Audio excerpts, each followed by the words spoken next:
siendo grabada. Jorge, ¿te parece que puedas empezar?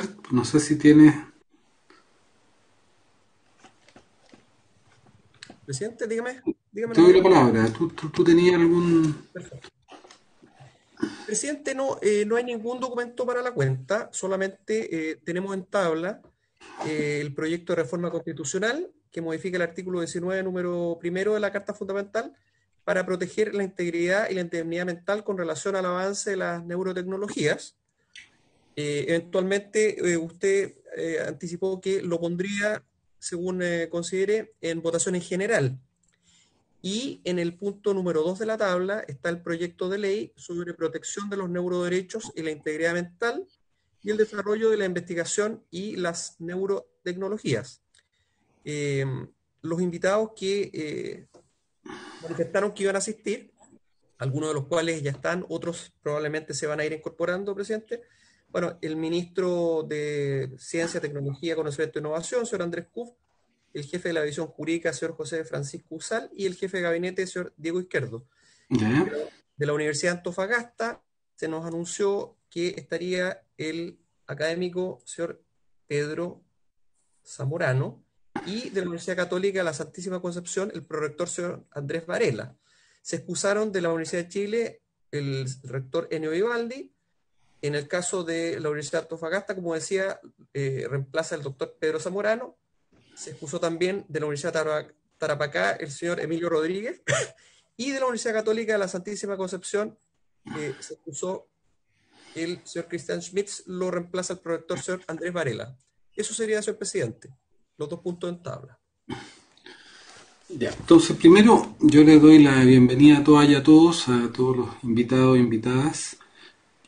Teníamos hoy día algunas personas que iban a hacer una pequeña exposición, que creo que eran los rectores de la Católica y la Chile, y Enio parece que ya lo había hecho la semana pasada, ¿te acuerdas? Sí, sí. Entonces, lo primero yo quería hacer una pequeña introducción, aprovechando que hay varios rectores, que está Andrés Cuf, que le damos también la bienvenida. Es que el acuerdo de la... Está también mi padre, Silva. No, y me gustaría presentar al doctor Abel Wagnerman Paz, que es experto De acuerdo. en lo que estamos. Él es investigador doctor por la UBA, está en el Centro de Investigaciones Filosóficas de Buenos Aires, miembro, o sea, de un hombre especialista en las materias que hace mucho rato el senador Girardi me reclamaba que el Alberto Hurtado no podía poner un académico. Abel, bienvenido, muchas gracias que estés acá. Yo creo que va a ser una enorme contribución sobre nuestro tema de neuroética.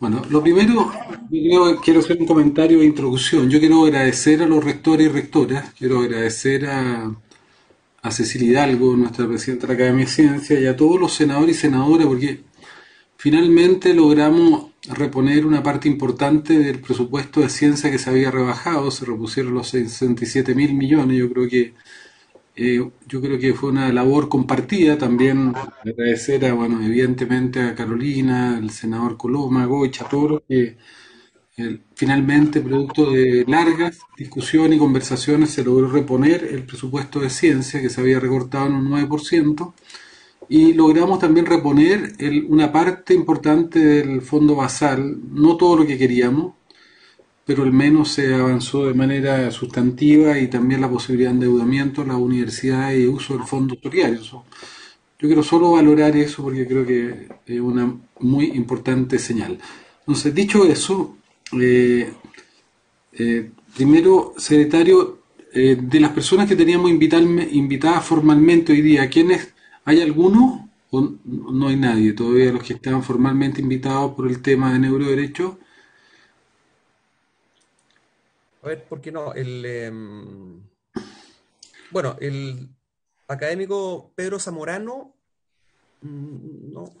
Bueno, pero no importa. Sí, ¿sabes lo que vamos a hacer? Vamos a hacer vamos a hacer una reunión como habíamos invitado a algunos expertos y no todos confirmaron. Propongo que le demos la palabra a quienes quieran dar una opinión. Quiero además señalar que llegó Juan Pablo Letelier, que está reemplazando al senador de Urresti, bueno, llegó también Francisco Chaguán, no sé a quién quiere tomar la palabra, si quiere se van inscribiendo en el chat podríamos Presidente, empezar, Carolina, ¿tú sí, puedes entrar? presidente, yo quería solicitarle porque entiendo que hoy día vamos a votar en general ambos proyectos, Sí, que pudiéramos someterlos ahora al inicio ok, a Coincido votación también, presidente. ok. y después Ya, podemos hacer. ya, los Bien. vamos a poner en votación en general, porque para los invitados y invitadas esta discusión va a poder seguir, una discusión muy importante. Va a ir a la sala, se van a abrir plazos de indicaciones, por lo tanto tenemos un buen rato todavía para seguir discutiendo por lo menos la comisión está abierta a seguir invitando personas, a todos los que tengan interés en ir opinando independientemente que hoy día lo votemos en general. Entonces, como Carolina me lo había pedido, tiene una reunión con el ministro, lo vamos a poner en votación en general ahora y después luego vamos a seguir en los aportes de los distintos expertos y expertas o todos los que quieran opinar. Entonces, ¿lo ponemos en votación, secretario? Perfecto, señor presidente. Entonces vamos a poner en votación en En general general, los dos proyectos.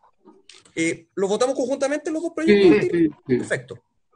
Eh, Vamos a preguntarle a la senadora, señora Goich. ¿Cómo vota, señora Goich? Voto a favor y además muy orgullosa de que estemos haciendo aquí desde Chile con un grupo además de personas tan talentosas esta discusión, que creo que es justamente el sentido que tiene esta comisión, es poder anticipar debates de futuro que son tremendamente relevantes para las personas y para el sentido del humano. Así que con gusto voto a favor en ambos proyectos. Perfecto, muy bien. Senador señor Chaguán. Señor presidente, señor secretario, estamos legislando una materia que nos pone en la vanguardia del pensamiento crítico a nivel mundial. Estamos haciendo historia, no solamente por la reforma constitucional, sino también por el proyecto de ley de regulación de y la protección de los neuroderechos. Este ha sido un esfuerzo consistente de la comisión, ha liderado el senador Girardi, pero hemos estado todos los miembros de la comisión con particular interés en poder sacar adelante este proyecto de ley, que sin lugar a dudas va a marcar un hito relevante desde el punto de vista de la protección de los neuroderechos a nivel global. Y si bien han habido ya algunos ejercicios en esta materia en la Unión Europea, creemos sin lugar a dudas que este proyecto de ley nos va a permitir lograr sacar adelante una legislación ícono. Por eso voto favorablemente y esperando recoger la opinión de los especialistas y los expertos durante toda la discusión en particular. Orgullosamente voto favorablemente ambos proyectos de ley.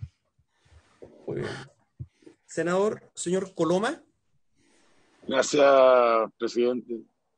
A ver, si bien es cierto, son proyectos de naturaleza distinta. Primero, técnicamente, tenemos que aprobar la reforma constitucional para dar curso a la legislación constitucional, pero está bien, por un tema que se ha dicho en alguna otra ocasión, cuando es por unanimidad, se puede lograr. Así que yo voto a favor. Comparto que este es un gigantesco paso, un paso no exento de responsabilidad y de ripio, porque estamos innovando en un mundo en donde se necesita innovar. Y probablemente es un proyecto lleno de humanidad, y a mí eso es lo que me gusta.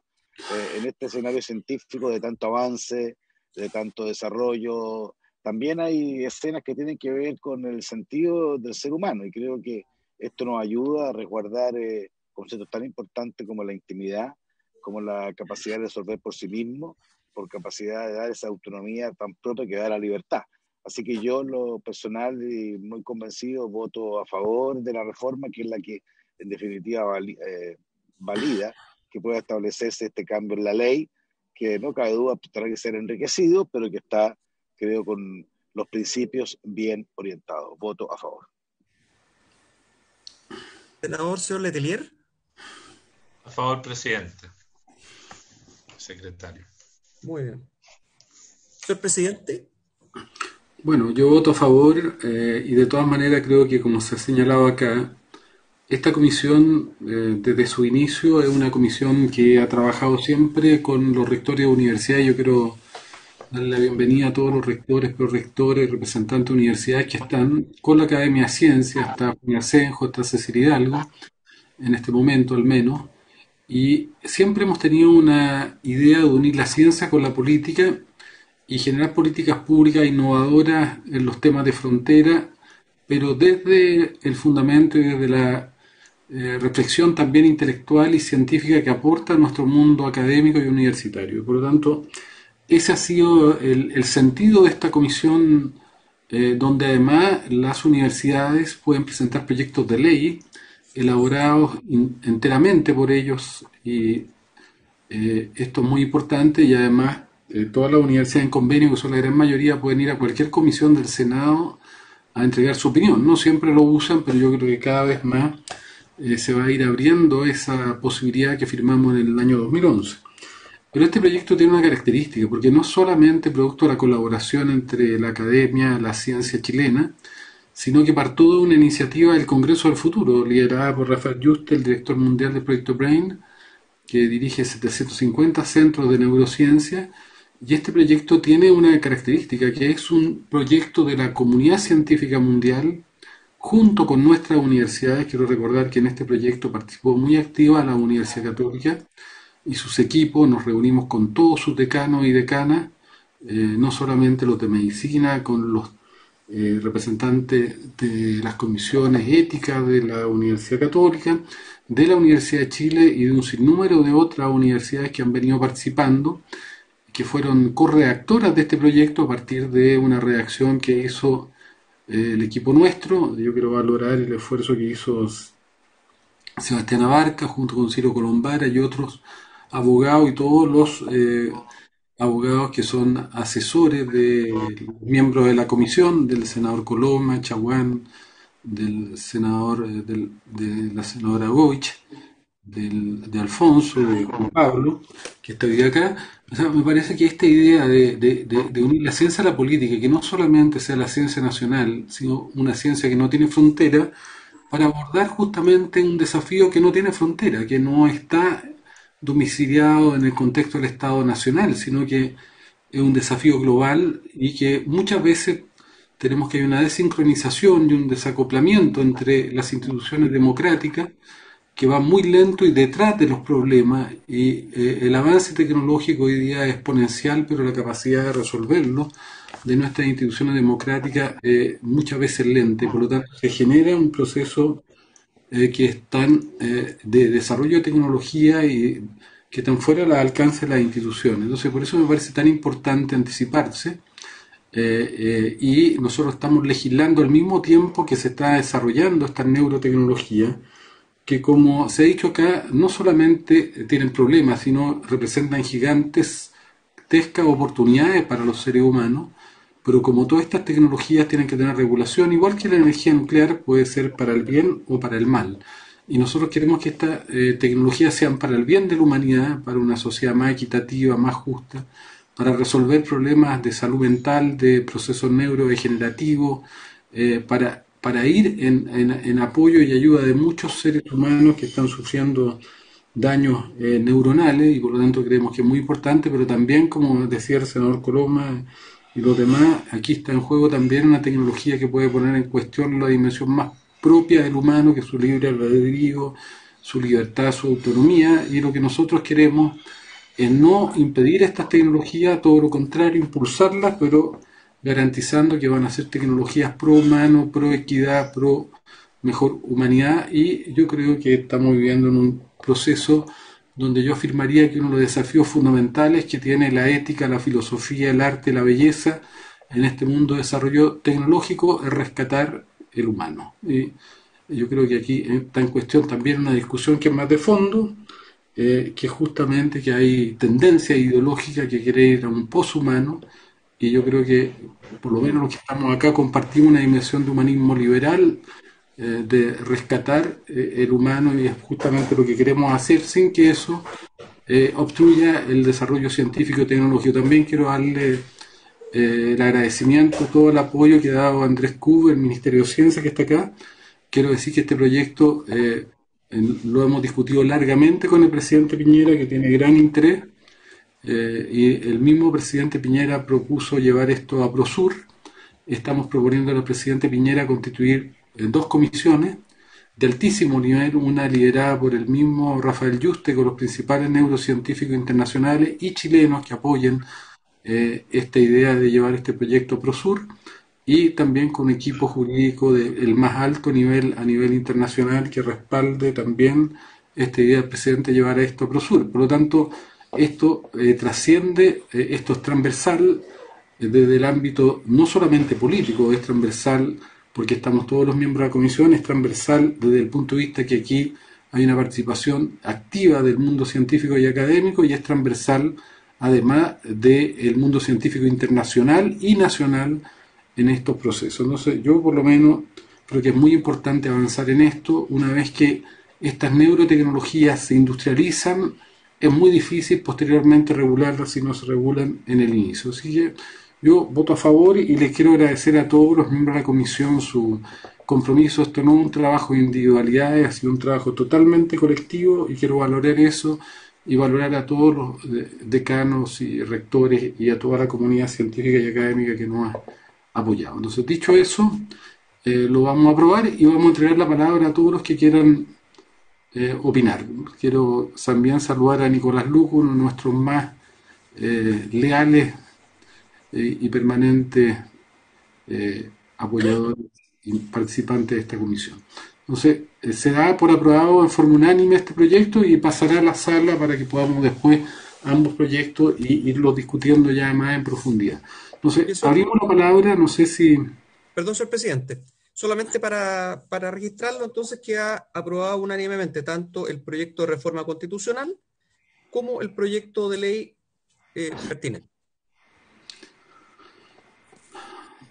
Ya ambos aprobados en general. Sí. Gracias. Se dan por aprobado. No sé si le parece... Andrés, ¿estás ahí, ministro? Sí, aquí estoy.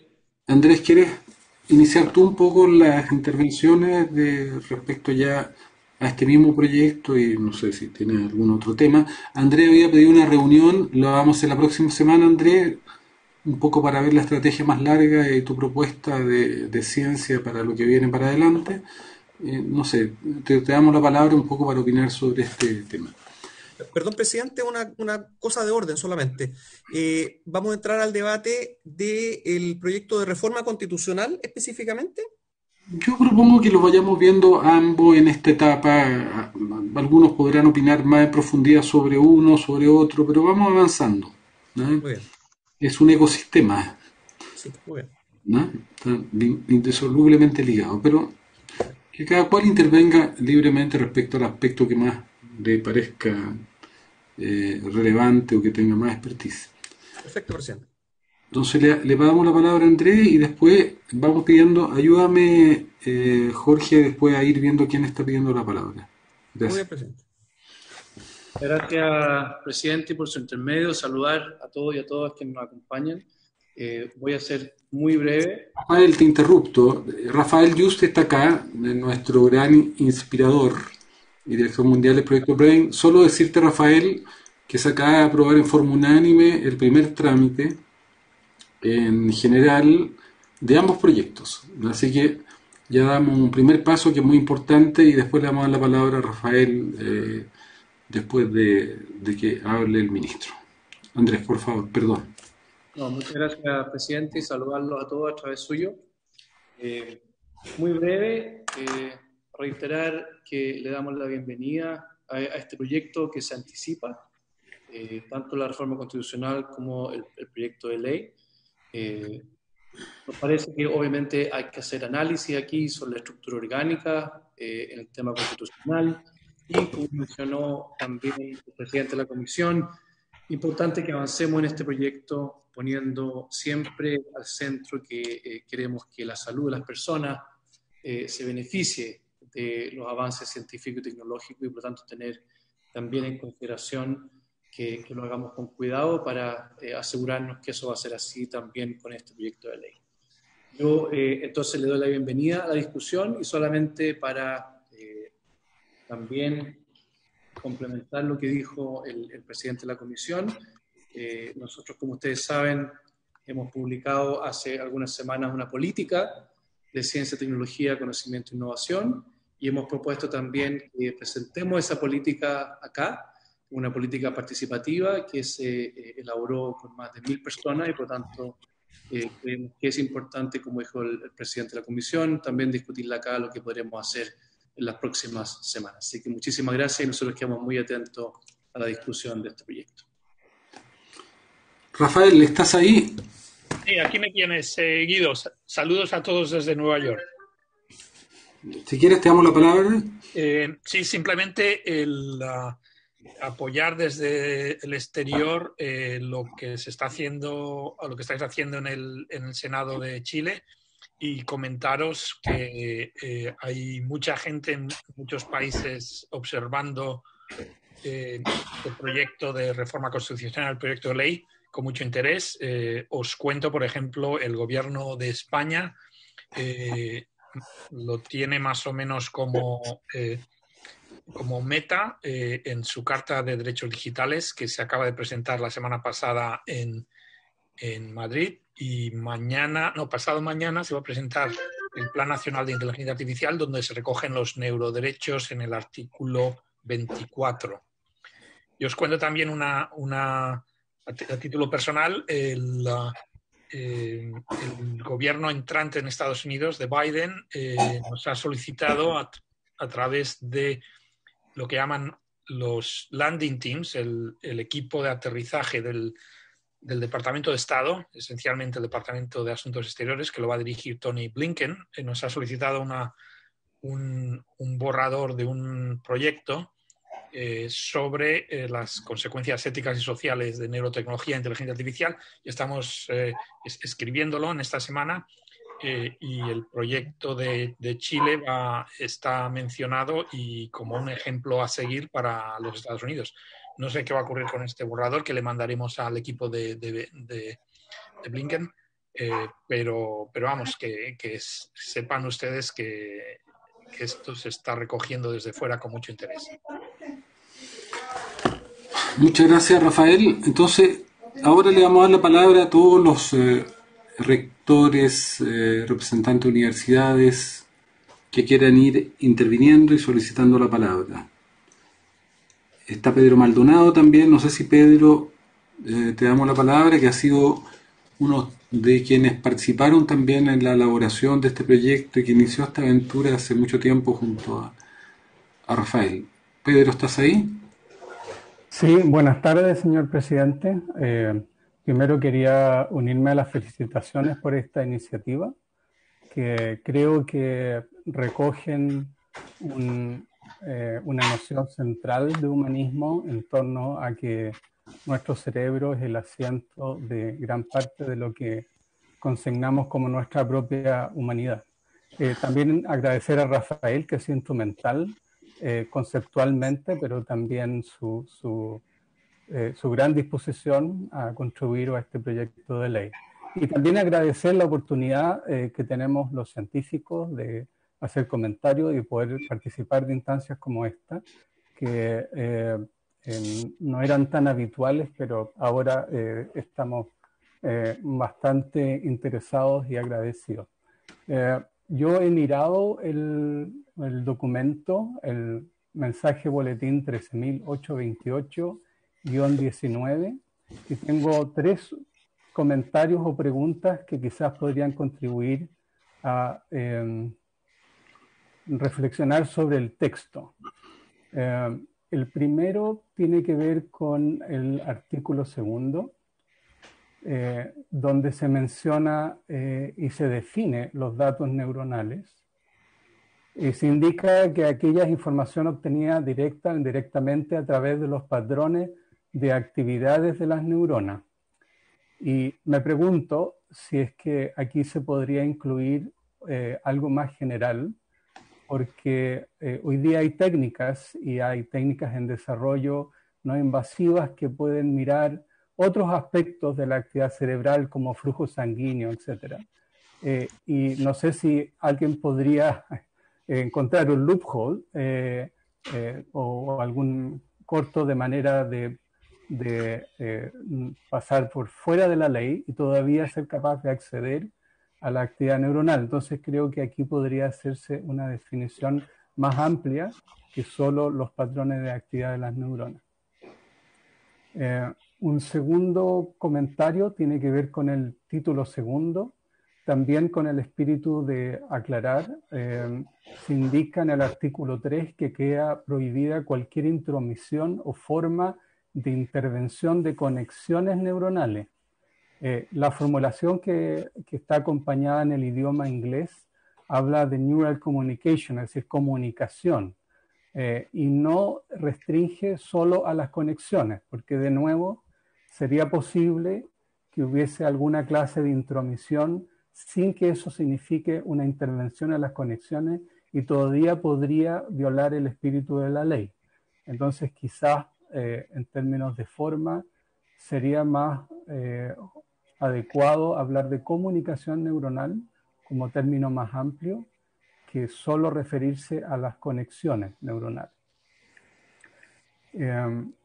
Un tercer comentario tiene relación con el artículo 4, donde se indica que queda prohibido cualquier sistema o dispositivo, ya sea de neurotecnología, interfaz cerebro-computadora u otro, cuya finalidad sea acceder o manipular la actividad neuronal de forma invasiva o no invasiva, sí puede dañar la continuidad psicológica y psíquica de la persona.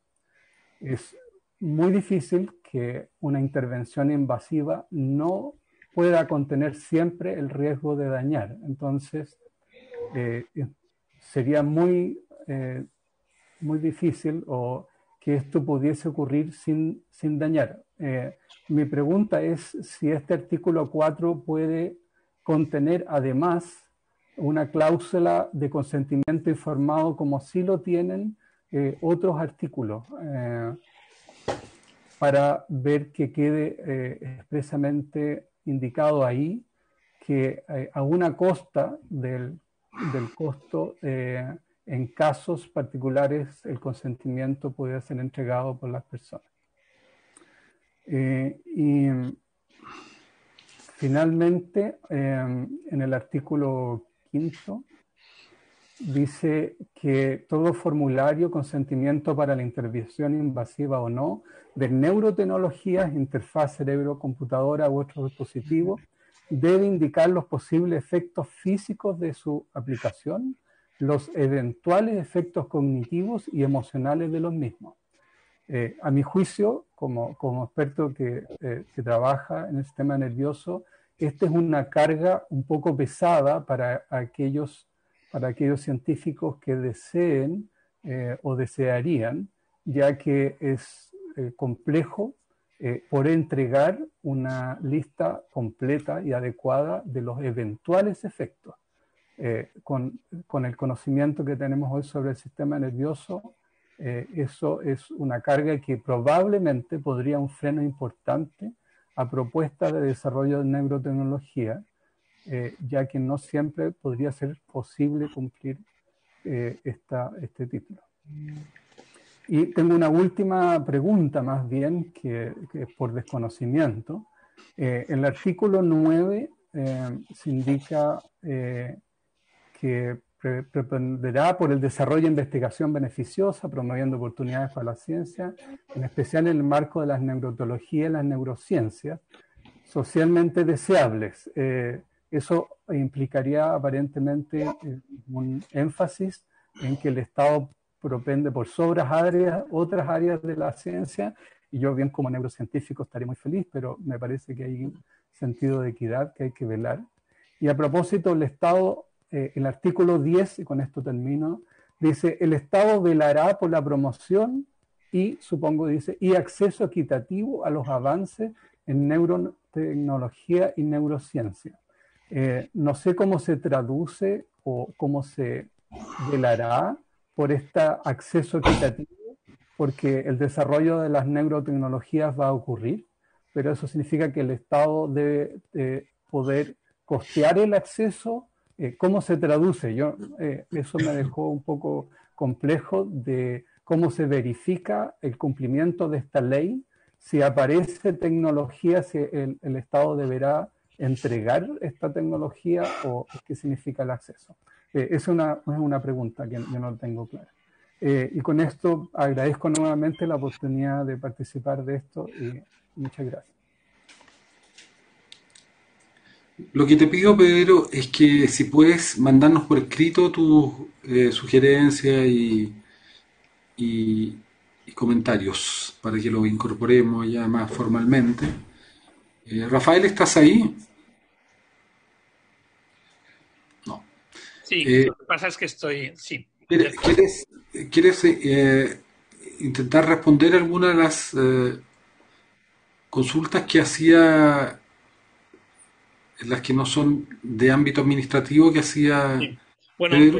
Pedro ha hecho muchas puntualizaciones y yo creo que algunas de ellas se pueden dirimir encajándolas dentro del Código Sanitario que se aplicaría a muchos de estos casos. Yo creo que un poco el espíritu de la ley, que es cuando se concreta ya se baja a tierra ya este tipo de conceptos. El espíritu de esta ley de neuroprotección es aplicar el modelo médico. Entonces, se aplica no solo a neurotecnologías que serían invasivas, que evidentemente requieren neurocirugía y se requiere una regulación médica, sino también a neurotecnologías que no son invasivas, que ahora mismo no tienen ninguna regulación médica. Entonces, yo creo que sería, no digo que solucione todos los problemas que ha sacado a Pedro, pero muchos de ellos yo creo que estarían bien encajados dentro de un sistema médico de regulación con el Código Sanitario y también con aplicando la ley de trasplantes y de donaciones de órganos, ¿no?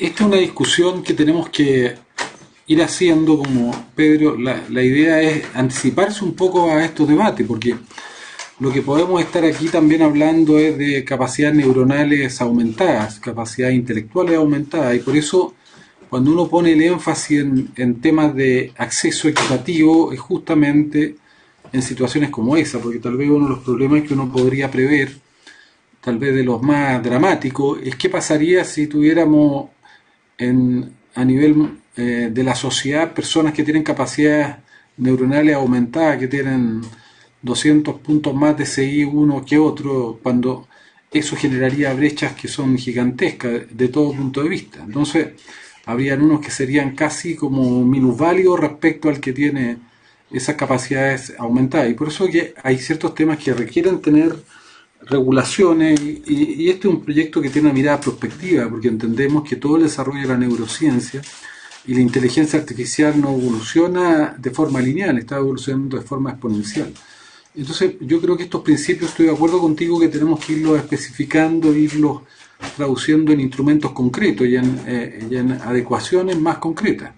Pero por eso es interesante abrir esta conversación al menos y que nos puedan hacer la sugerencia. Uno de los temas que a mí me preocupa, por ejemplo, en lo que es la neuroprogramación que se está haciendo en el espacio virtual hoy día, sin que estemos ya traspasando la última frontera que es la mente, sin que todavía estemos usando las neurotecnologías que van directamente dentro del cerebro, solo a través de lo que hacen las plataformas es la posibilidad de lo que yo llamo la retroprogramación, o sea, una programación inversa.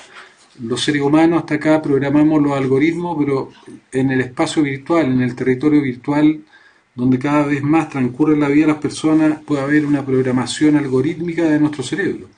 O pueden haber experiencias de diseño futuro, ¿no? De vivir sentimientos, emociones que vayan siendo producto de algoritmos sin que nuestros cerebros los puedan distinguir. Por eso yo me estoy poniendo un poco en una situación a prever y a prevenir y a manejar. Pero creo que es muy importante, como dice Pedro, ir aterrizando estos temas, irlos concretando en instrumentos que sean más específicos. No sé si... ¿Quién más tiene la palabra, Jorge? Yo, Guido. Sí. Senador Coloma. Juan Antonio.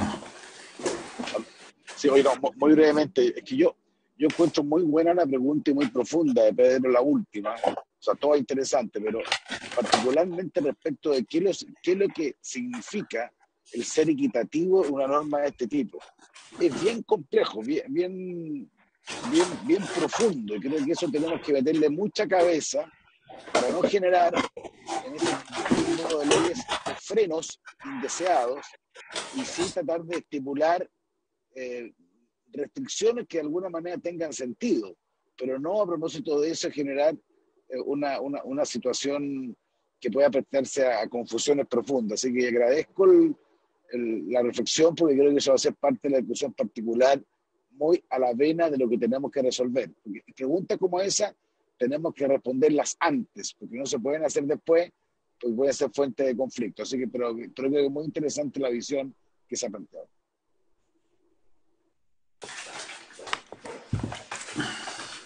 Le damos la palabra, si les parece, al experto que le costó tanto al rector Silva invitar.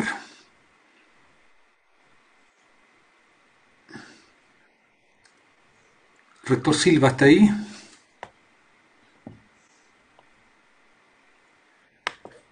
Está muteado. Me parece que es el doctor Abel Wagnerman. Sí, ¿está ahí Abel?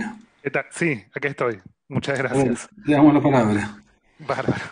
Bueno, ante todo, buenas tardes, señor presidente, y antes que nada, felicitaciones a todos, al profesor Juste y a todos los expertos por el proyecto. Creo que realizaron un documento muy bien articulado conceptualmente, que creo que va a ser un punto muy sólido, un punto de partida muy sólido para el trabajo. Te pido un favor, preséntate un poco, porque tienes acento argentino, entonces, ¿de dónde estás? ¿Quién eres?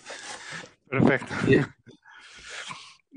Bueno, mi nombre es Abel Wagnerman Paz, soy profesor de la Universidad Alberto Hurtado, soy egresado de la Universidad de Buenos Aires y me dedico a la filosofía de la neurociencia y a la neuroética, que son como las dos grandes áreas de la filosofía que desde principios del siglo XXI se vienen desarrollando en torno a la evolución de la neurociencia cognitiva. Entonces, bueno, feliz de estar compartiendo acá con ustedes este momento y de que se haya aprobado el proyecto, porque como les comentaba, me parece que fue un trabajo súper sólido. Y que va a ser un ejemplo y un punto de partida para el trabajo sobre neuroderechos, no solo aquí, sino también afuera, como estaban comentando recién. Un pequeño comentario que era solamente para sumar, que es para tener en consideración, tal vez no inmediatamente, pero tal vez más adelante, que era un punto que me preocupaba en torno principalmente a la privacidad mental y a la continuidad y la integridad psicológica, que es algo respecto de lo cual el proyecto no se pronuncia explícitamente, pero creo que sería interesante pronunciarse, digamos, es si se van a considerar estos derechos, por ejemplo, el derecho a la privacidad mental, como un derecho absoluto o como un derecho relativo. Y respecto de la privacidad, por ejemplo, entendido en términos de derecho humano, digamos, es un derecho que frecuentemente no se entiende como absoluto, sino que la recolección y divulgación de información privada sin consentimiento, digamos, es permisible cuando el interés público o la seguridad pública está en juego, por ejemplo, cuando es necesaria para identificar un delincuente o determinar culpabilidad. Y dado que muchas de las tecnologías que están destinadas a decodificar información cerebral, como los detectores de mentiras basados en neurotecnología, los mecanismos de identificación o autentificación basados en actividad neuronal, no son invasivas y no implican un daño o sufrimiento para el sujeto, podría considerarse, o en la literatura neuroética se ha considerado que esas intromisiones podrían ser justificadas cuando hay motivos que ameritan una orden judicial, por ejemplo.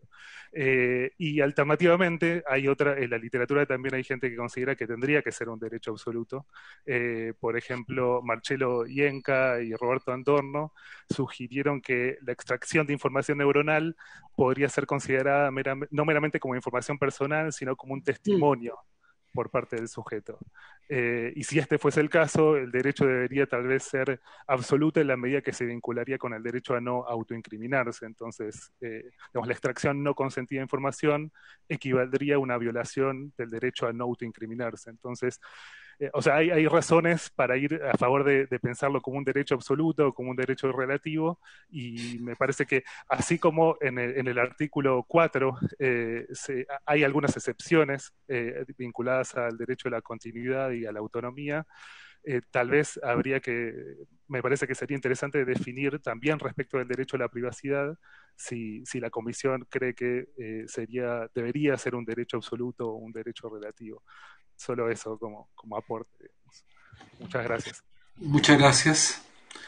También podría enviarnos por escrito los comentarios, ¿te parece? A la comisión. Jorge, ¿le puedes mandar poner en el chat la dirección de la comisión? Perfecto, presidente. Presidente, algo muy breve. La señora María Teresa Muñoz, de la Universidad Católica de Maule, y don Bernardo Morales, de la USACH, estaban pidiendo la palabra. Entonces le damos a María Teresa y después a Bernardo. Muchas gracias. Acá María Teresa Muñoz. Yo tenía, bueno, primero que nada felicitar por la iniciativa y porque se haya aprobado por unanimidad, y respaldando además los comentarios de los anteriores expertos. También quisiera mencionar más que nada una observación con respecto al artículo 1, cuando se plantea que ninguna autoridad o individuo podrá, por medio de cualquier mecanismo tecnológico, aumentar, disminuir o perturbar. Hay dos términos que nosotros revisándolo teníamos una cierta observación. Por un lado, tiene que ver con que se personaliza una autoridad o un individuo, cuando podría ser una entidad o un grupo de personas. Entonces, a lo mejor ahí abarcar el término en plural. Y por otro lado, el concepto perturbar tal vez es un poco fuerte. O sea, si la persona da el consentimiento informado, lo podemos perturbar. Entonces, tal vez ahí eso, revisarlo, probablemente tal como está escrito, ¿ya? Y, complementando lo que se está hablando, hay muchas técnicas no invasivas que hoy en día se usan en el mercado, como la estrategia, por ejemplo, de tratamiento con neurofeedback, que están a la venta y que son abiertos al público. Entonces ahí hay otra arista que yo considero que debiera regularse. En el fondo, lo que se vende hoy en día y que está a disposición de la gente, justo para de manera independiente interferir desde un terapeuta hacia las personas o las mismas personas de manera independiente, ¿sí? Entonces ahí hay algo que también es importante tenerlo presente. María Teresa, ¿nos puedes mandar también tus comentarios? Ahora, es bien importante lo que dice María Teresa, porque hay muchas investigaciones y hay juicios, por ejemplo, contra Google, porque a pesar del consentimiento informado capturan datos que están prohibidos de capturar. Con estas tecnologías que son más bien predictivas a partir de los datos que les traen a las personas. Incluso hay dispositivos como Android que están hechos para, en cierta manera, ir más allá de tu consentimiento, de geolocalización, de escucha y de transmisión de datos que están literalmente, hubo un no consentimiento de las personas. Ahora hay una gran discusión también del tipo consentimiento, porque un consentimiento de los que aparecen muchas veces en esta plataforma, si tú lo quieres leer completo, son 45 minutos. Y se ha estimado en estudios que se han hecho en Estados Unidos que si una persona en un año tuviera que leer todos los consentimientos en promedio de las aplicaciones que tiene, equivale a 67 días completos o 67 jornadas completas. Entonces, evidentemente, hay muchas situaciones que yo creo que es importante regular, más aún tratándose de esta neurotecnología que es la última frontera, que no solamente hace una predicción a partir de datos, sino que va mucho más allá y extraen directamente de la mente información y por lo tanto tiene otra dimensión. Había pedido la palabra también nuestro siguiente comentarista, si le damos la palabra. Sí, Bernardo muchas gracias. Bernardo, preséntate, por favor. Sí, claro. Muy buenas tardes a todas y a todos. Muchas gracias por esta invitación. Yo soy neurocientífico de la Universidad de Santiago y yo quiero decir dos cosas. Primero un comentario y después una pregunta. El comentario es primero felicitarlo a toda esta comisión por haber aprobado esta reforma constitucional y el proyecto en cuestión, porque, bueno, es una de las pocas instancias que yo he visto en la cual logramos anticiparnos a algo que se nos viene, que ya está acá. Yo no creo que esto sea futuro, yo creo que ya es presente, ¿ya? Y de hace mucho tiempo atrás incluso. Hubo una gran discusión hace muy poco en la Universidad de Harvard sobre si era ético que estudiantes del área de la salud utilizaran metilfenidato para poder aumentar sus procesos cognitivos, ¿ya? Y obtener mejores notas en función de aquellos que no empleaban aquellos fármacos. Entonces, yo creo que una problemática como esa, que ya está acá, y podernos adelantar, sobre todo en países que no tenemos los recursos suficientes como para poder atacarlo con edificios, con cosas por el estilo, sino que tenemos que prevenirlo. Y esto es una manera de prevenir. Lo segundo que quiero resaltar acá es que este es un paso en el cual creo yo de que los políticos han creído en sus científicos, ¿ya? Y es un paso muy importante. Yo creo que Chile necesita que sus autoridades crean en sus científicos, crean en lo que han formado, ¿ah? Y no siempre ir a buscar afuera las cosas para poder solucionar en circunstancias que sí hay acá fortalezas para poder solucionar un problema como este. Dicho esto, lo que me surge también una pregunta con respecto a cuál es el límite de lo farmacológico con la neurotecnología, ¿ah? Porque uno puede implantar equipos en el cerebro profundo para liberar fármacos. Entonces, ahí todavía yo no estoy muy claro, digamos, si el límite de lo que nosotros estamos hablando. Eso me gustaría que se aclarara. Y finalmente sí estoy de acuerdo con un punto que dijo Pedro, que uno puede conocer actividad cerebral no directamente midiendo la actividad neuronal, ¿eh? Uno lo puede medir a través de otros mecanismos. Y eso también tiene que quedar muy claro en este proyecto. Eso, gracias. Damos la palabra a Rafael, si quieres contestar, Rafael, porque yo creo una pregunta que tiene que ver más bien contigo, sí. Este tema de los fármacos, de la tecnología propiamente. Una breve respuesta. Bernardo, gracias por tus precisiones. En este proyecto se definen estas tecnologías como no farmacológicas, ya que las técnicas farmacológicas están cubiertas desde hace tiempo en el existente Código Sanitario. Por eso, un poco lo que se pretendía es reforzar el tejido existente de regulación médica con un tipo nuevo de tecnologías que han aparecido, que no tienen nada que ver con las anteriores y que vienen del lado de la electrónica de consumo. Como hemos visto, se pueden comprar ahora mismo sin ningún problema, ¿no? Entonces, esa era un poco la idea del diseño legal del proyecto como algo no farmacológico. Pero ¿dónde se ubica, por ejemplo, los dispensadores nanotecnológicos que están siendo muy usados ahora? Sí. Si son dispensadores que requieren neurocirugía, tienen que pasar por el Código Sanitario. No puedes introducirlo de una manera que no sea a través de un cirujano que está sujeto por dentro por el juramento hipocrático y por fuera por el Código Sanitario que se aplica al hospital donde ejerce su trabajo. Entonces, esa es una situación que, aunque sea potencialmente peligrosa, no pensamos que es de primera urgencia. En ese sentido también, con respecto a la aumentación sensorial y cognitiva de gentes, de pacientes, la idea también es pasar esta decisión, respondiendo al comentario del senador, a esta decisión tan complicada, pasarla a los paneles médicos que diriman quién se aumentaría y quién no se aumentaría, de la misma manera que se dirime quién recibe un trasplante de órgano y quién no lo recibe. No es una decisión que dependa del individuo ni dependa de la potencia económica de la persona, sino es una decisión que se toma anclada en principios universales de justicia, basado en el Código Sanitario, en estos paneles médicos que dirimen estas situaciones tan peliagudas, ¿no? Gracias. Bueno, pero de todas maneras, Bernardo, esta discusión va a seguir abierta, así que vamos a tener oportunidades de... Y ahí le vamos a pedir a Rafael que siga acompañándonos, pero vamos a seguir discutiendo esto porque nos parece muy importante. Presidente, ¿Sí? perdón, pidió la palabra don José Antonio Guzmán. Y Dele también... la palabra. Ya. Le damos la palabra a José Antonio y después a nuestro rector de la UFRO, que también es médico, así que José Antonio, por favor. Muchas gracias. Mi nombre es José Antonio Guzmán y soy rector de la Universidad de los Andes. Parece un tema de primerísima importancia y muchas gracias por la invitación y por la oportunidad de aportar.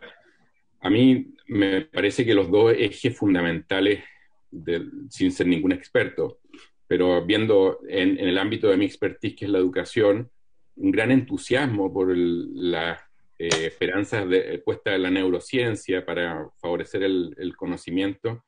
Yo miro con mucho, digamos, recelo, por las razones que se han esgrimido aquí, avanzar en eso, porque en el fondo uno tiene que ser consistente con otros temas también. Y me parece a mí que esta idea que se ha enfatizado aquí, por una parte, digamos, de la privacidad, del derecho a la intimidad de la conciencia, y por otra parte, el tema de la equidad, son temas completamente fundamentales y en el fondo en este contexto uno tiene que pensar que desde el punto de vista antropológico, y así me ha parecido entender en las reuniones a las cuales he asistido, en el fondo no tenemos, digamos, derecho a hacer todo lo que tecnológicamente se puede hacer. Y eso creo que es un principio fundamental a la hora de pensar en esto, porque hay otros bienes, digamos, que están en juego, y uno tiene que ser capaz de ponderar los bienes mayores y ponerlo por encima de los bienes menores que puede haber aquí eventualmente y que alguien podría defender. Entonces, esa tensión entre distintos bienes es como el punto fundamental sobre el cual se tiene que estructurar una política pública en el futuro. Y en ese sentido, yo pienso que los comités de bioética tienen una importancia muy gravitante y tienen que tener una autoridad potente, capaz de imponer sus puntos de vista. Me parece que esa es la mejor solución en una sociedad, digamos, democrática como la nuestra, pero tienen que ser opiniones expertas que vayan guiando lo que se puede hacer y lo que no se puede hacer, porque hay muchos bienes en juego que son a veces difíciles de discernir. Muchas gracias. Bueno, esta es una discusión, perdona el comentario, que a mí me parece muy importante, porque en el proceso evolutivo nosotros nos diferenciamos de nuestros ancestros hace 2 millones de años en una fracción mínima de mutaciones y de genes. Y por lo tanto, toda tecnología implica saltos evolutivos. Nadie ha dicho acá que la evolución de Homo sapiens terminó. De hecho, nuestro cerebro es igual, más o menos, hace 200.000 años. Pero lo más probable es que nosotros estemos en un proceso evolutivo que tiene una continuidad. Y de hecho, cuando el ser humano pudo usar el fuego y pudo comer carnes cocidas y alimentos cocidos y fundamentalmente fosfolípidos, se produjo un cambio, esa tecnología indujo un crecimiento del cerebro. O sea, las tecnologías van modulando también y van generando, y lo que podemos estar viviendo, y de hecho a mí me parece muy interesante vincular esto, Eduardo, que va a comentar después un poco, a la virada que tiene el transhumanismo, que el transhumanismo está claramente en una lógica de continuidad evolutiva, es decir, el transhumanismo, su argumento fundamental es que Homo sapiens está obsoleto y que tiene que ser mejorado de todo punto de vista, y por eso que el acompañamiento algorítmico y el mejoramiento algorítmico es parte de esa visión. Y claro, y hay otras visiones que plantean un poco lo que señala José Antonio Guzmán, bueno, dónde establecemos aquello que queremos preservar del ser humano y aquello que no queremos cambiar. Hay algunos que pensamos, por ejemplo, que preservar la muerte, preservar el cuerpo, aun cuando el cuerpo pudiera traspasarse a una máquina, dejaría de ser humano. Bueno, hay muchas discusiones que hoy día son muy interesantes, y además la propia discusión que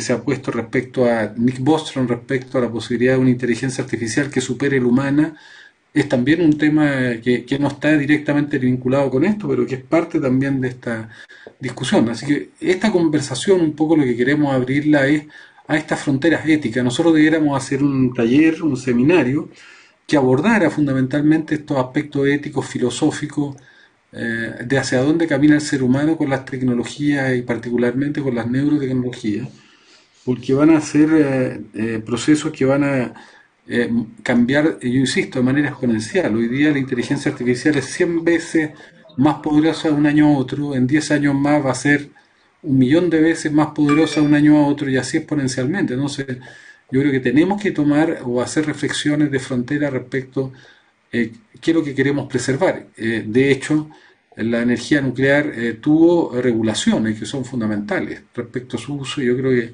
lo mismo vamos a tener que hacer con la inteligencia artificial y con las neurotecnologías. Le doy la palabra a Eduardo, le agradezco mucho que venga desde Temuco, el rector de la Universidad de Frontera, médico, ex decano de la Facultad de Medicina. Eduardo. Muchas gracias, Guido. Saludo a toda la comisión. Realmente un tema realmente relevante para nuestro país. También aprovecho de saludar al señor ministro, que está aquí presente. Y la verdad es que es un tema que muchas universidades ya de alguna manera lo estamos tocando muy suavemente, digamos. Esto de hablar del neuroderecho y cómo uno puede interactuar en la interfaz cerebro-computadora, también cómo estamos empujando hacia un posthumanismo que tendremos que ver cuáles son los límites. Yo tengo una pregunta relativamente bien concreta, digamos.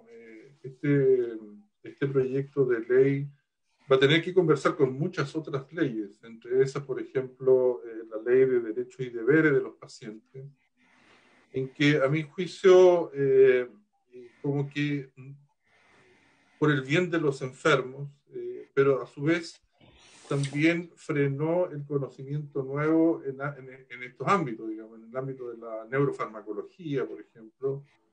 En ese contexto, los comités de ética, por lo menos nuestro comité de ética, se ha puesto muy riguroso en aprobar un proyecto de investigación, especialmente en aquellas personas que tienen algún déficit y no puede hacerse ningún tipo de ensayo clínico por estas restricciones que no existen en otros países. De hecho, muchos ensayos clínicos se fueron a otros países que estaban insertos en nuestras universidades porque realmente la restricción fue muy dura, digamos. Entonces, la pregunta concreta, digamos, porque realmente estamos hablando de una intervención, ya sea que sea una intervención que no produzca daño, pero intervención en sí mismo, pero también una intervención concreta, digamos. Entonces, ¿cómo piensan ustedes legislar en este contexto de poder equilibrar estas dos preguntas, la creación de conocimiento nuevo, el tema de defender los derechos y deberes de los pacientes y que en el fondo cada vez más los comités de ética están siendo mucho más rigurosos y de hecho hay muchas ideas que se resguardan estos derechos, pero a su vez ha producido un cierto retraso en la creación de conocimiento en estos ámbitos que estamos conversando. Gracias.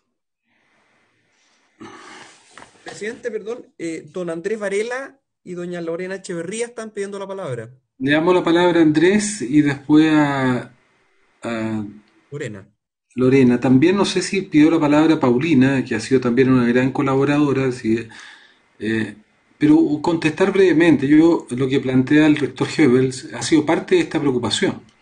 De hecho, rector, nosotros acabamos junto con la Academia de Ciencia y con la participación muy activa de la Universidad de Chile Católica, pero sobre todo la Academia de Ciencia, presentar un proyecto que vuelve a establecer una revisión de la ley que se había incorporado a la ley Recarte Soto respecto a los estudios clínicos, a la realización de estudios clínicos en Chile, que había un conjunto de puntos que de acuerdo a la comunidad científica estaban entrabando la investigación. Lo que nosotros queremos es no entrabar la investigación, sino establecer regulaciones para que el producto de esa investigación, primero, que esa investigación sea una investigación que tenga equilibrios también en términos de respeto a los pacientes. De hecho, yo soy autor de la Ley de Derecho a los Pacientes. Y luego también que esas legislaciones que hagamos no impidan la urgente, necesaria desarrollo e investigación científica en distintos campos que van en directa relación con el mejoramiento de la vida de las personas y de la salud del planeta. Así que, bueno, esa es un poco la idea, pero estamos totalmente abiertos a recibir sugerencias, opiniones respecto a esa materia. Le damos la palabra a sí. Andrés, por favor. Gracias, señor presidente. Muy buenas tardes. Soy el prorector de la Universidad Católica de la Santísima Concepción y abogado de formación del área del derecho al trabajo. Y con esa mirada, me parece que como sugerencia, además de alabar, ¿no es cierto?, esta regulación legal que se está planteando, es que pudiera darse mayor énfasis al planteamiento de la ley en clave de derechos fundamentales, con una mirada de derecho fundamental. Si bien hay una referencia en el artículo 1A en cuanto al primer objetivo, me parece que debería haber una parte introductoria de la ley que hiciera referencia a este tema y que diera mayor relevancia a esa lógica. Y en esta misma idea, si nosotros miramos el proyecto, hay una definición de neuroderecho, pero que tampoco, y que se reconoce como un derecho fundamental, pero tampoco está mayormente utilizada o recurrida en la ley. Eso como un primer aspecto. Y segundo, si bien en la lectura del proyecto hay una vocación general de la ley, nos parece apreciar ahí un enfoque más bien, no sé cuál fue la idea original de los promotores, de un enfoque hacia la medicina de la investigación. Pero algo se ha dicho en esta tarde, ¿qué pasa con otros ámbitos de acción en los neuroderechos? ¿Qué pasa en ámbitos en que hay relaciones desiguales? ¿Qué pasa, por ejemplo, con la actuación de policías o investigaciones judiciales? ¿Qué pasa, por ejemplo, en el ámbito de los derechos laborales, donde tenemos, ¿no es cierto?, un sujeto que, legitimado por el legislador, tiene un poder para ejercer sobre otro? ¿Cuán informado puede ser el consentimiento? ¿Cuáles son las garantías que tendría esta persona para que su consentimiento informado, por ejemplo, pudiera ser absolutamente libre? Entonces, en esa lógica quería plantear esos aportes. Creo que es un gran paso el que se está dando, pero me parece que sería interesante ampliar la mirada a ámbitos de aplicación un poco más generales, sobre todo cotidianos, porque esto, como lo han dicho los especialistas aquí, no es solo algo de laboratorios científicos o del ámbito médico, sino que es algo que está siendo cada vez más accesible a personas, digamos, no especialistas, a lo mejor en el ámbito científico, en cuanto al uso de esta técnica científica. Gracias, señor presidente. Muchas gracias. De todas maneras, estos temas los vamos a incorporar, los que plantea Andrés. Además, nosotros estamos trabajando en una regulación también que es complementaria a esta, que es la regulación de plataformas. Porque muchos de los aspectos que tú señalas tienen que ver también con la neuromanipulación, la neuroprogramación, con la captura de datos que están haciendo plataformas, las más de las veces sin consentimiento, o a pesar de que se niegan los consentimientos formalmente, igual extraen datos, y hay un proceso que, claro, es invisible y silencioso, pero de manipulación, pero también de decisión de los propios humanos de acceder a modificar el ámbito de la decisión. O sea, tú tienes que hoy día un porcentaje muy importante de americanos usan Tinder para elegir su pareja, y están dejando los algoritmos decisiones que eran tal vez las más propias y más profundas del ser humano, como era toda la dimensión emocional, afectiva, sexual. Yo siempre pienso que la sexualidad humana es tal vez lo que más nos diferencia del resto de los otros seres vivos, particularmente los mamíferos, porque somos el único mamífero con algunos bonobos que tienen una sexualidad que va más allá de la reproducción.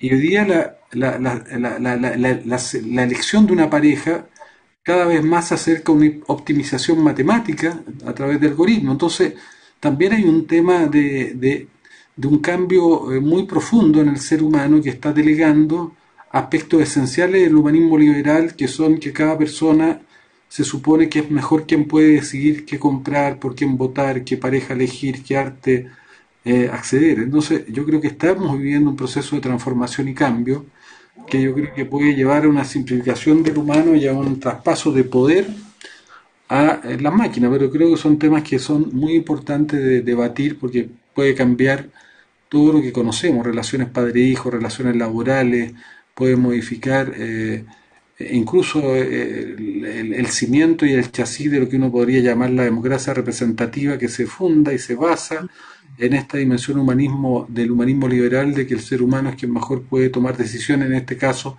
por ejemplo, por quién votar. Pero bueno, son parte de los temas que tenemos que ir discutiendo. ¿Quién tenía la palabra? Lorena Echeverría, de la Universidad Católica de la Santísima Concepción, presidente. Morina, por favor. Lorena Echeverría. Perdón, Lorena.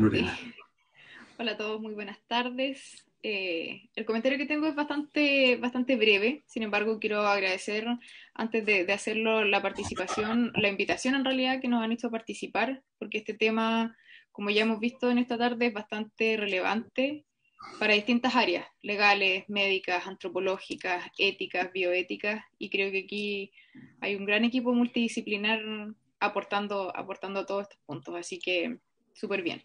En cuanto a mi comentario, como dije, es bastante breve y está relacionado al punto indicado por don Pedro Maldonado respecto al comentario que hizo del artículo número 5, que señalaba deber de indicar los posibles efectos físicos de su aplicación, pero que se hizo énfasis en los eventuales efectos cognitivos y emocionales de los mismos. En este punto, yo concuerdo con lo que él plantea. Creo que hasta cierta medida hablar de estos efectos cognitivos y emocionales es algo bastante inabarcable. Sin embargo, desde el área de la bioética, que es mi especialidad, tomando en cuenta el consentimiento informado, me es importante hacer énfasis en el hecho que a la hora de hablar del consentimiento informado, no podemos obviar estos eventuales efectos, porque los futuros pacientes o personas que utilicen estas neurotecnologías tienen que estar al tanto de que existen esos riesgos. Entonces, más que nada es hacer énfasis en el hecho de que quizás no se pueda profundizar completamente en cuáles son estos efectos, pero no se puede obviar entregar esa información. Los pacientes necesitan saberla para saber también a qué atenerse, pero concuerdo con él y solamente quería hacer énfasis en ese punto. Muchas gracias. Muchas gracias.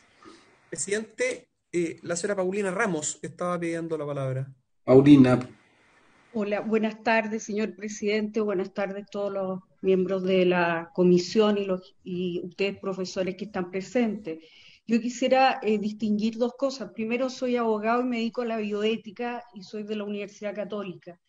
Los dos campos que veo, tanto en el ámbito constitucional como en el ámbito legal, es que se habla de, uno es en la investigación, una parte se habla del ámbito cuando estamos investigando, y en el otro desde el punto de vista de terapias, que son dos cosas muy distintas. Desde el punto de vista de la investigación, yo creo que esta ley tiene que conversar con el tema de ensayos clínicos. Y ahí, ensayos clínicos, nosotros tenemos un cierto desarrollo en el Código Sanitario. Dos, y tiene una serie, por ejemplo, el Código Sanitario en ensayos clínicos, en este momento, al igual que el artículo 28, rector Hebel, está siendo materia de una discusión en la Comisión de Salud del Senado.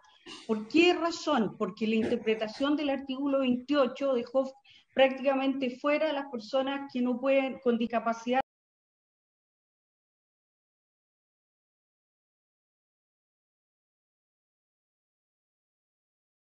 excluyen de la investigación incluso sus propias patologías. Ese es uno de los problemas que puede pasar con este tipo de leyes. Por eso, ¿cómo se llama? Uno tiene que estar muy atento en los verbos, en las prohibiciones, en las limitaciones. Y en cuanto al tema de derechos fundamentales, yo creo del enfoque de derechos fundamentales, ya que la modificación constitucional es artículo 19, número 1, que para todos los órdenes constitucionales y declaraciones y convenciones de derechos humanos, esa es mi especialidad, el artículo más importante. Sin derecho a la vida, a la integridad física, psíquica, no hay nada. Entonces, yo creo que esta modificación que haya partido con un reconocimiento constitucional de este derecho, marca la discusión también legislativa. Yo no quiero alargarme, después voy a hacer como los comentarios legislativos a la ley que podríamos, porque tiene que conversar con el resto de la normativa, o sea, por ejemplo, con ensayos clínicos, no puede, o con el artículo 28, y desde el punto de vista de terapias, tiene que conversar con nuestro estatuto, que es la ley Derecho y Deber del Paciente, si no terminamos haciendo una cosa que se nos enreda. Pero eso se puede ir viendo en el camino. Muchas gracias. Paulina, se ofrece la palabra. Guido. Sí. ¿Quién habla? Eduardo Silva. Eduardo, por favor, rector. No, lo interesante es la conjunción entre la ciencia, las posibilidades que tenemos a la mano, y la antropología y el derecho y la regla, ¿no? Naturaleza y regla. Entonces, por ahí había un comentario, no solo se trata de prohibir lo que se puede, al revés, hay que alentar cosas que se pueden, pero otras hay que regularlas, ¿no? Y pensaba que justamente lo que está ocurriendo ahora, que es una regla, una expresión de derecho que acaba de ser aprobada, Hegel dice que la máxima expresión de la libertad es el derecho. O sea, la libertad se alcanza gracias a justamente que se regula. Y estaba pensando, perdón, en la divagación, esta relación entre regla y naturaleza, entre las posibilidades que tiene la ciencia y lo que vemos que es posible y lo que no es posible porque destruye lo humano. Es lo mismo que pasa en la relación entre economía y política, ¿no? Justamente la economía, con su lógica de lo racional, la maximización, las lógicas del mercado, ¿no? Se encuentra con lo razonable. Y lo razonable es lo político. Y si lo político no conduce lo económico, estamos perdidos porque es la ley del más fuerte, por decirlo así, ¿no? Entonces, esta relación entre lo racional, justamente costo-beneficio, maximización, que lo necesitamos. Necesitamos que esa lógica se desarrolle, pero tiene que ser conducida por lo político, por lo razonable, la posibilidad de vivir juntos en sociedades, ¿no? Es la misma articulación que se da entre la ciencia, las posibilidades de la ciencia, y la regla, el derecho. Y entonces, esto no es solo, lo sabemos, no es solo tarea de científicos, es tarea de abogados, es tarea de filósofos, es tarea de antropólogos, y me encanta que tú presidente. Tú nomás, tú. Con el Guido tenemos problemas, nos conocemos desde chicos. Seas capaz de convocar la inteligencia completa del país, ¿no? No solo científicos, sino también humanistas, filósofos, porque estamos buscando caminos de posibilidad, justamente particular, la regla y la naturaleza.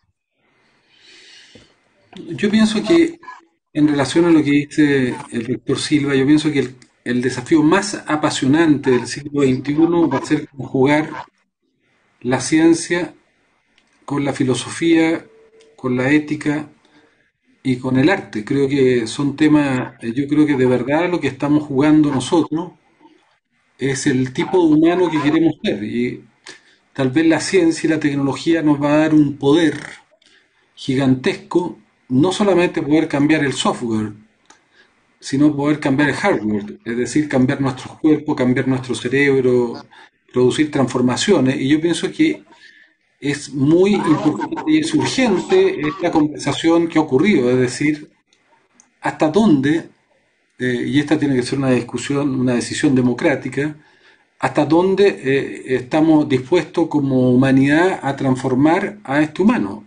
Por eso yo decía un rato atrás, no está dicho, no está escrito que Homo sapiens llegó a puerto en su proceso evolutivo. Pero cuando tú puedes manejar la evolución, cuando la evolución deja de ser producto de la evolución natural, por así decirlo, y el ser humano hoy día se transforma en el motor de la evolución porque puede a través del diseño inteligente cambiarse a sí mismo y cambiar a los otros seres vivos, tenemos un poder gigantesco que requiere de ética, requiere de filosofía, porque tienes una responsabilidad que yo creo que no tiene parangón en la historia pasada. Entonces, es por eso que es tan importante y yo considero tan peligroso hoy día la ciencia y la tecnología por sí sola, y creo que es tan importante que la ciencia y la filosofía y la tecnología vayan más que nunca acompañadas de la mano de la ética, de la filosofía, porque nos estamos jugando eso. Y yo ya veo, yo les comentaba el otro día un grupo de rectores donde está el rector Hebel.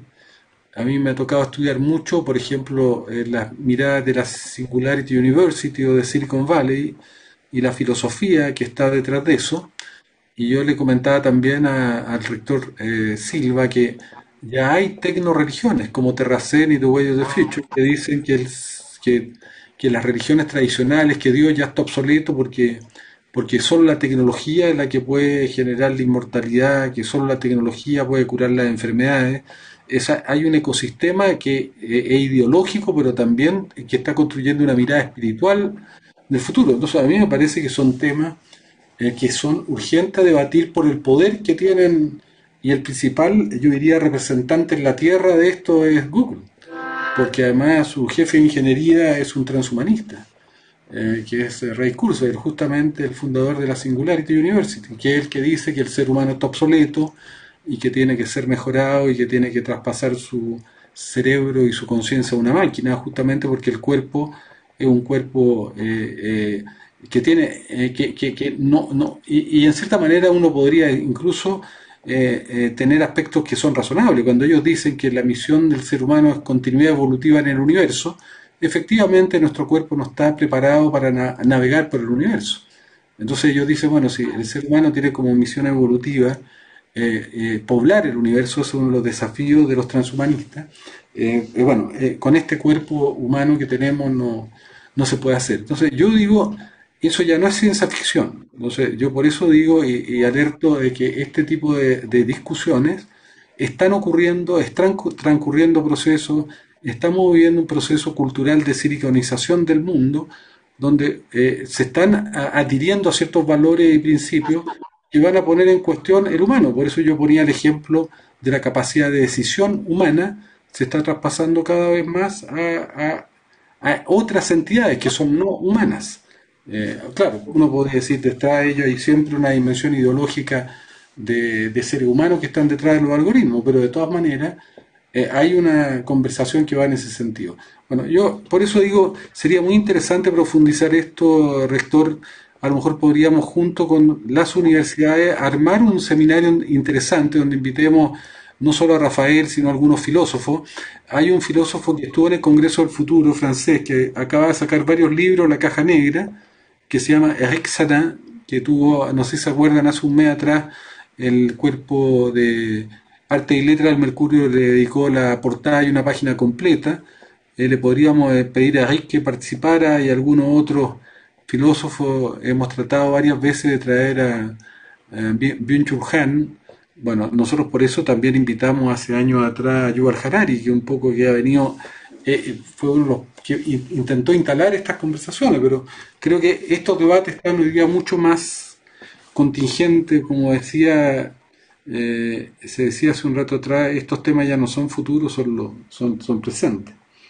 Una sola cosita, Guido, perdón. Tú lo dices bien, que se trata de juntar ciencia, ética y arte. Y tenemos recursos desde antiguo. Los antiguos traducían eso entre la verdad, la bondad y la belleza. Y los modernos decimos con Kant, bueno, ¿qué es posible conocer? ¿Qué debo hacer? ¿Y qué es posible esperar a propósito de la crítica? Bueno, en fin, o sea, digo, creo que los problemas son nuevos y acuciantes, pero tenemos herramientas.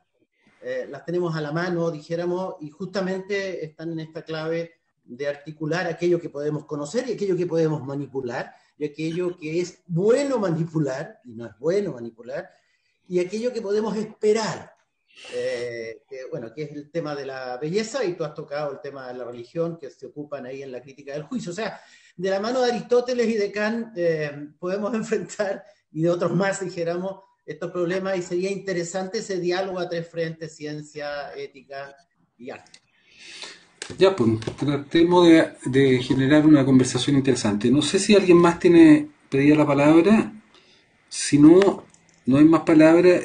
Si está Rafael. Rafael, ¿estás? Sí, Guido. Si quieres, ¿te parece que vaya cerrando un poco, usted que ha sido el gran ideólogo, motivador, intelectual que nos ha reclutado a todos para esta aventura que empezó en torno a las estrellas de San Pedro Atacama? Hay una reflexión espiritual ahí, iluminan las vidas las estrellas de San Pedro Atacama. Así que, no sé, Rafa, si quiere cerrar. Senador Girardi, los héroes son ustedes, que tienen ahora la antorcha de pensar sobre cómo encajar esta nueva tecnología en la sociedad de futuro. Y como les decía al comienzo, están sido observados y serán seguidos por otros gobiernos. Como lo digo, el gobierno de España ya ha dado un paso en la misma dirección que ustedes, van por detrás porque todavía no han presentado una carta de derechos digitales, todavía tienen que discutirla y luego llevarla al Parlamento, que les lleva tiempo. Y como digo, el gobierno de Estados Unidos, el futuro gobierno de Estados Unidos nos ha pedido un proyecto en esta misma dirección, que igual actúan sobre ello, igual no. Les quiero decir que han tenido ya un impacto en la industria privada también. Tuvimos hace 2 semanas una reunión telemática de todas las empresas que están realizando, prácticamente todas, trabajo importante en términos de desarrollo de tecnología, de neurotecnología, y sin ninguna excepción todas asumieron la necesidad de desarrollar esta tecnología de una manera ética, y se habla ya del modelo chileno como el modelo a seguir, con lo cual es muy posible que este paso tan valiente que hace el Senado de la República tenga una repercusión positiva en reconducir la industria privada. Y por último, comentarles que el modelo chileno se está empezando a discutir ya en foros públicos en la academia.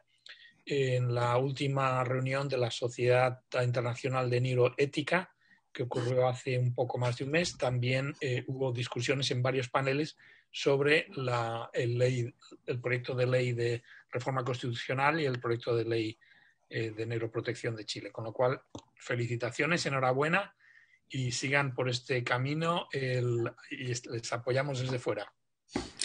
Rafa, te pido un favor, ¿por qué no me mandas una notita muy corta con estos temas para que hagamos algún comunicado de prensa de lo que te plantearon el equipo del presidente Biden, de lo que está pasando en España y estas últimas reuniones?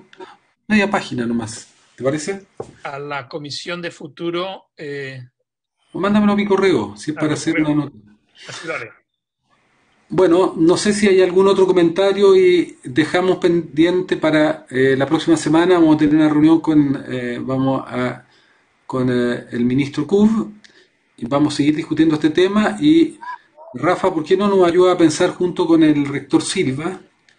Yo no tengo religiones, pero tengo espiritualidades. Algunas caben ahí y otras no, pero ¿por qué no pensamos un seminario entretenido e interesante sobre estos temas? Rafa, ¿te parece? Me parece muy buena idea. Estaba pensando en nombres de potenciales filósofos o ayúdanos. Invitar. Sí. ¿Te parece? Sí, muy buena idea. Bueno, si no hay nada más que decir, les mando un cariñoso abrazo a todas y a todas. Rafa, que estés bien, y nos estamos contactando, y se levanta la sesión. Gracias, chao. Bye, bye. La grabación se ha detenido. Chao. Adiós. Hasta luego y muchas gracias.